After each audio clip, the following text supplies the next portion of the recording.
Let's start the question.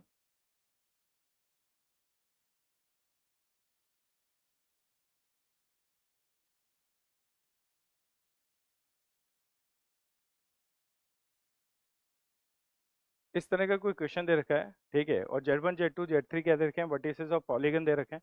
Z के कुछ complex number है वो इस फॉर्म में दे रखा है, तो Z1 Z2 Z3 किस सर्किल पे लाइज करेंगे ये हम लोगों से पूछा है। एक तरह से हम मॉड्यूलस का कॉन्सेप्ट यूज कर सकते हैं, ठीक है, या लोकस भी यूज कर सकते हैं।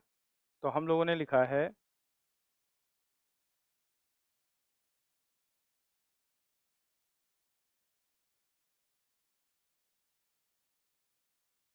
मॉड्यूलस ऑफ कॉम्प्लेक्स नंबर, ठीक है। अगर हम यहाँ पे बात करें, ठीक है, अगर हम यहाँ पे बात करें तो यहाँ पे हम लोगों के पास जेड के दे रखा है। जेड के मुझे दे रखा है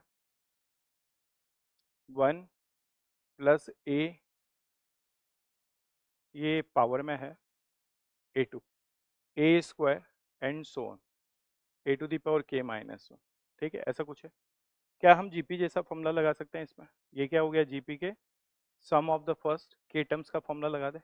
तो अगर मैं यहाँ पे जीपी का फॉर्मूला लगाऊंगा तो फाइनली मेरे पास आ रही है क्वांटिटी जेड के, first term A, okay, A to the power के माइनस 1 लिख दे डिवाइडेड बाय ए माइनस 1, ऐसा कुछ होगा।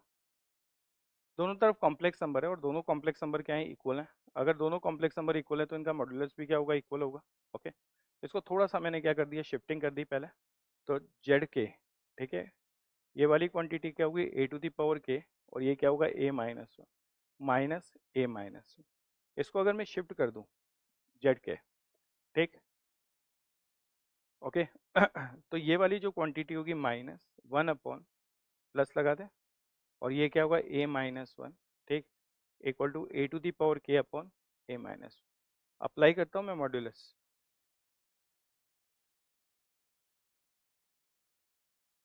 मॉड्यूलस अप्लाई करेंगे तो ये वाली क्वांटिटी होगी Z K plus 1 upon A minus 1 equal to modulus A K upon A minus. थोड़ा सा इसको अरेंज कर देते हैं, तो इसको ऑप्शन की तरह मैं बना रहा हूँ, जेड के minus 1 upon 1 minus A modulus, modulus of A K और ए माइनस 1 मॉड्यूलस, ओके। अब आप ध्यान से देखिए, ए जो कॉम्प्लेक्स नंबर है, ठीक है, उसमें मॉड्यूलस ऑफ ए क्या होगा, लेस देन इक्वल टू 1 होगा। अगर मैं इसकी बाउंड्री केस ले लेता हूँ और मॉड्यूलस ऑफ ए को 1 कंसीडर कर लेता हूँ, तो ये जितने भी पॉइंट्स होंगे वो लेस देन के साइन में आएंगे या नहीं आएंगे, आएंगे, ठीक है। और क्वेश्चन ने क्या पूछा है कि ये किस सर्किल के अंदर होगा, ठीक है। तो ऑब्वियस सी बात है कि ये सारी की सारी जो इनइक्वलिटी बनेगी वो लेस देन की इनइक्वलिटी बनेगी।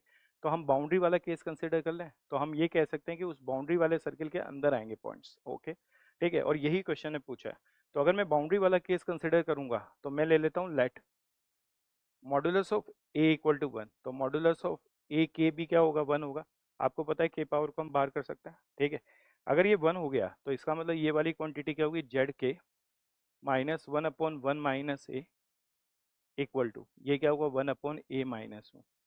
अब ये जो केस बना है ये बाउंड्री वाला केस बना है, जबकि, ठीक है, मतलब मैंने बाउंड्री क्रिएट कर दी, जबकि उसने कहा है कि ये सब किसके अंदर होने चाहिए, ठीक है, ये सारे के सारे, क्योंकि ये वाली जो क्वांटिटी है, आप समझ गए मेरी बात, ठीक है। क्वेश्चन ने क्या कहा है कि मॉड्यूलस ऑफ ए क्या है, लेस देन 1 है, तो यहाँ पर लेस देन 1 होगा तो यहाँ इनइक्वलिटी क्या होगी, लेसर की इनइक्वलिटी डेवलप होगी। लेसर की इनइक्वलिटी मतलब वो सारे पॉइंट उस सर्किल के अंदर होंगे। अब आपसे क्वेश्चन में बाउंड्री पूछी है कि किस सर्किल के अंदर होंगे, तो बाउंड्री के लिए मैं इक्वल टू का केस कंसिडर कर लूँ। तो इसका मतलब जेड के का जो लोकस होगा वो इस तरह का लोकस होगा ही नहीं होगा, सारे पॉइंट्स इसी को Z1 Z2 Z3 इस सर्किल को ही सेटिस्फाई करेंगे। तो फाइनली आंसर क्या आ जाएगा आपका, जेड के की जगह जेड लिख दूं तो फाइनली Z1 Z2 Z3 उसी इक्वेशन को क्या करेंगे, सेटिस्फाई करेंगे। तो करेक्ट ऑप्शन इज ए।